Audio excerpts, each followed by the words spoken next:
Next आता है हमारे पास क्वेश्चन नंबर 17, जहाँ पे हमें मैच द फ्लोइंग करना है। हमें फ्लोइंग कॉम्प्लेक्स दे रखी है और हमें इनका कोऑर्डिनेशन नंबर बताना है, राइट। जो हमारा पहला कॉम्प्लेक्स है, हमें पता है NCS जो है यूनिडेटेड लिगेंड की तरह बिहेव करता है। तो यहाँ पे पहले वाले के लिए कोऑर्डिनेशन नंबर कितना हो जाएगा, 6 हो जाएगा, राइट। तो फर्स्ट का आंसर क्या आएगा, हमारा फोर्थ आ जाएगा, है ना। तो फर्स्ट का फोर्थ किस किस में दिया है, डी नहीं होगा, ABC में से कोई एक हो सकता है, राइट। नेक्स्ट आ रखा हमारा सीरियम एसिटाइल एस्टोरेट।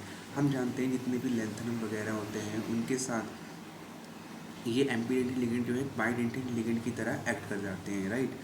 और यहाँ पे AC क्या एक्ट कर रहा है, बाइडेंटिक लिगेंड की तरह एक्ट कर रहा है, राइट।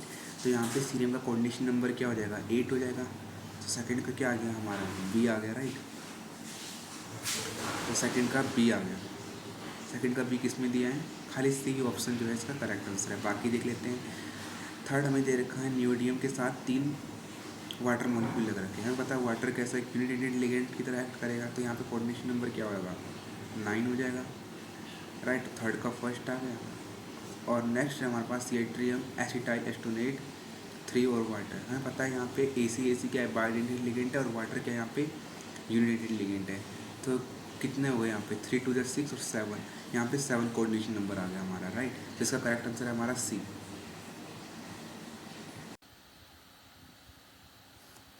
नेक्स्ट क्वेश्चन आता है हमारे पास क्वेश्चन नंबर 20, जिसमें बोला गया है जो Q वैल्यू है वो क्या रिप्रेजेंट करती है हमारे पास, राइट।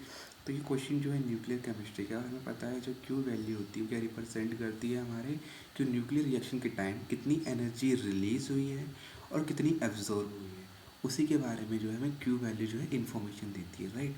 तो इसका करेक्ट आंसर क्या है, हमारा B है।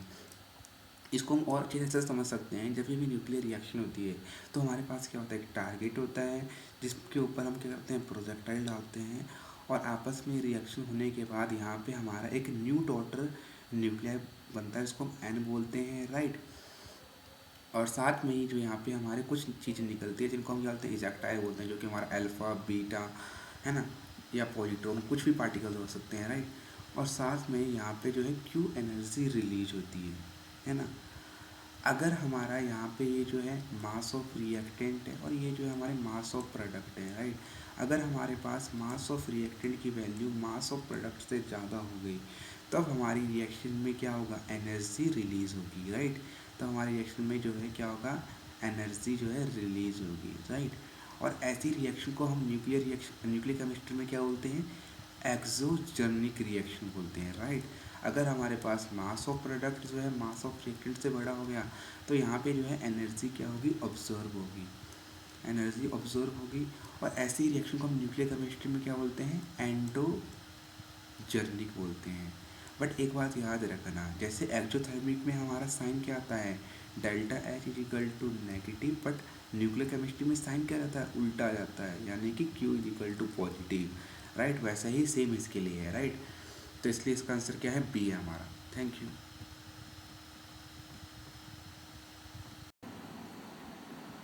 अब आता है हमारे पास यहाँ पे बोला गया है कि जो रेड कलर है ऑक्सी हीमोग्लोबिन में, वो किसकी वजह से आता है, राइट।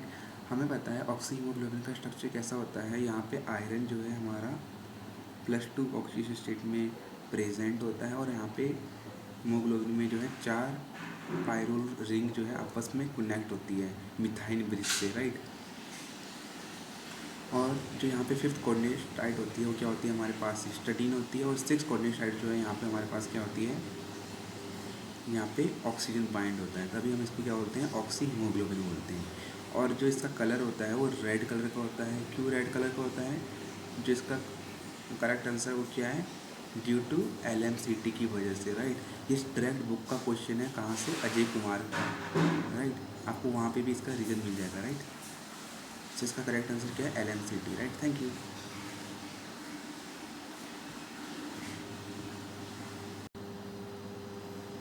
अब आता है हमारे पास क्वेश्चन नंबर 4, जिसमें हमें बताना है कि इन फ्लोइंग गिवन कंपाउंड में से कौन से ऐसे कंपाउंड हैं जिनकी लीनियर शेप है और जिनके पास 3 लोन पेयर ऑफ एटम है सेंट्रल मेटल पे, राइट। अगर हम पहले ऑप्शन बी को चेक करें, CO2 को, हम जानते हैं CO2 की शेप कैसी होती है, लीनियर होती है, पर इसके पास सेंट्रल एटम पे कोई लोन पेयर तो है ही नहीं। तो ये ऑप्शन तो होगा ही नहीं हमारा, एलिमिनेट कर दिया। अगर मैं ऑप्शन ए को चेक करूँ तो यहाँ पे क्या दिया है, बेरिलियम F2 दे रखा है। बेरिलियम के आउटरमोस्ट शेल में 2 इलेक्ट्रॉन होते हैं। चलो यहाँ पे हमारा लीनियर शेप तो है पर सेंट्रल मेटल एटम का लोन पेयर नहीं है, तो ये ऑप्शन भी एलिमिनेट हो गया। नेक्स्ट आता है हमारे पास ऑप्शन डी। अगर हम यहाँ पे SCl2 को देखें तो आउटरमोस्ट शेल में कितने होते हैं सल्फर के इलेक्ट्रॉन, 6 होते हैं ना, 1 2 3 4 5 6। तो यहाँ पे क्लोरीन आ गया और यहाँ पे भी क्लोरीन आ गया। अगर हम यहाँ पे देखें तो यहाँ पे 2 लोन पेयर हैं, 3 नहीं है, तो ये ऑप्शन भी एलिमिनेट हो गया। अगर हम ऑप्शन सी को देखें ज़ीनोन F2 को, तो यहाँ पे कितने फ्लोरीन दे रखे हैं, 2 दे रखे हैं, है ना। तो F यहाँ पे आ गया और एक F हमारा यहाँ पे आ गया। तो यहाँ पे सेंट्रल मेटल पे 3 लोन पेयर हैं, राइट। और इनकी शेप कैसी होती है, लीनियर होती है, right. Triangle bi pyramidal structure होगा इसका, राइट, जिसकी वजह से ये तो होगा। अब I3 को चेक कर लेते हैं, राइट। हम जानते हैं I3 नेगेटिव का भी क्या होती है, हमारी लीनियर शेप होती है ना। और यहाँ पे सेंट्रल एटम पे कितने लोन पेयर होते हैं, 3 होते हैं, है ना। तो इसलिए जो इसका करेक्ट आंसर है वो है हमारा option C. Thank you. Next आता है क्वेश्चन नंबर 49। इसमें हमें आइडेंटिफाई करना है किस नेम रिएक्शन को जो है हम क्या बोलते हैं, एटम इकोनॉमिक रिएक्शन बोलते हैं, राइट। जितने भी पेरिसाइक्लिक रिएक्शन होती है उनको हम क्या बोलते हैं, एटम इकोनॉमिक रिएक्शन बोलते हैं। क्यों बोलते हैं, क्योंकि ये जो बाकी रिएक्शन जैसे कि Wittig reaction, Suzuki reaction, Dieckmann condensation, इनमें जो है हमारे बाय प्रोडक्ट जो है ऑब्टेन होते हैं एज अ वेस्ट की तरह, राइट। अगर हम बात करें पेरिसाइक्लिक रिएक्शन की, यहाँ पे जो है कोई भी बाय प्रोडक्ट की फॉर्मेशन नहीं होती है। जैसे कि वीटिक में हमारा क्या बन जाता है, ट्राइफिनाइल फॉस्फिन ऑक्साइड, डिकमैन में अल्कोहल वाटर, ये हमारे क्या हो गए, बाय प्रोडक्ट मिल रहे हैं। सुजुकी में बोरोन कंटेनिंग कंपाउंड मिल रहे हैं, राइट। फिर उनका रिमूवल करने में और लगेगा हमारा कॉस्ट, राइट। बट पेरिसाइकिल में कोई बाय प्रोडक्ट की फॉर्मेशन नहीं होती है और इसमें जो है कोई भी मल्टीपल रिएजेंट की हमें नीड नहीं होती है ना। खाली थोड़े ही रिएजेंट चाहिए होते हैं और रिएक्शन जो है सिंगल स्टेप में हो जाती है, जिसकी वजह से जितनी भी पेरिसाइक्लिक रिएक्शन है जैसे कि डाई अल्डर या सिग्माट्रोपिक, वो सारे जो है हमारे क्या हैं, एटम इकोनॉमिक रिएक्शन है, राइट। ठीक है, थैंक यू।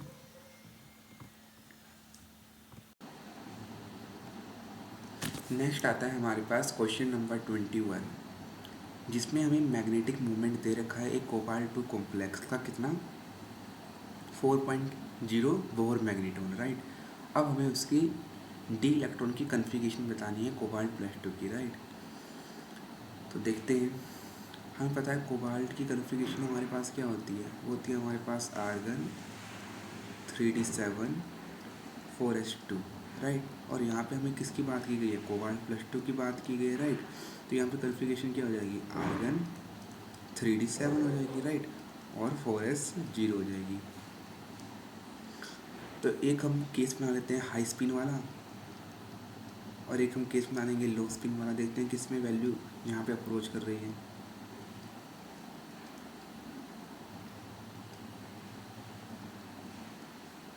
और यहाँ पे किसकी बात की गई है, ऑक्टाहेड्रल कॉम्प्लेक्स की बात की गई है ना। तो यहाँ पे आ गया Ag, यहाँ पे आ गया T2G, यहाँ पे आ गया Eg और यहाँ पे आ गया T2G। तो 7 इलेक्ट्रॉन है। पहले हम लो स्पिन की बात कर लेते हैं, 1 2 3 4 5 6 7। अब हाई स्पिन की बात कर लेते हैं, 1 2 3 4 5 6 7, राइट।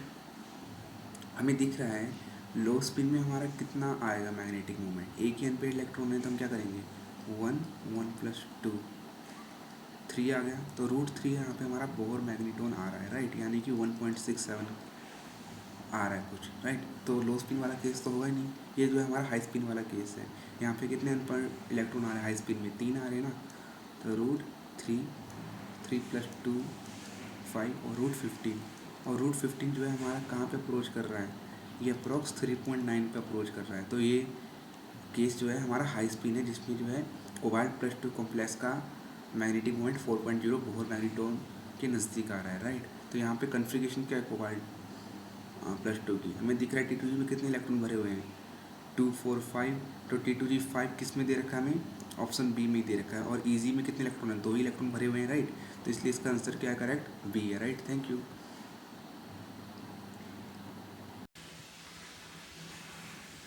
नेक्स्ट आता है हमारे पास क्वेश्चन नंबर 33, जो कि एक बायो इनऑर्गेनिक का क्वेश्चन है, जिसमें हम एक टॉपिक पढ़ते हैं जो कि है हमारा टॉक्सिसिटी ऑफ मेटल वाला टॉपिक, राइट।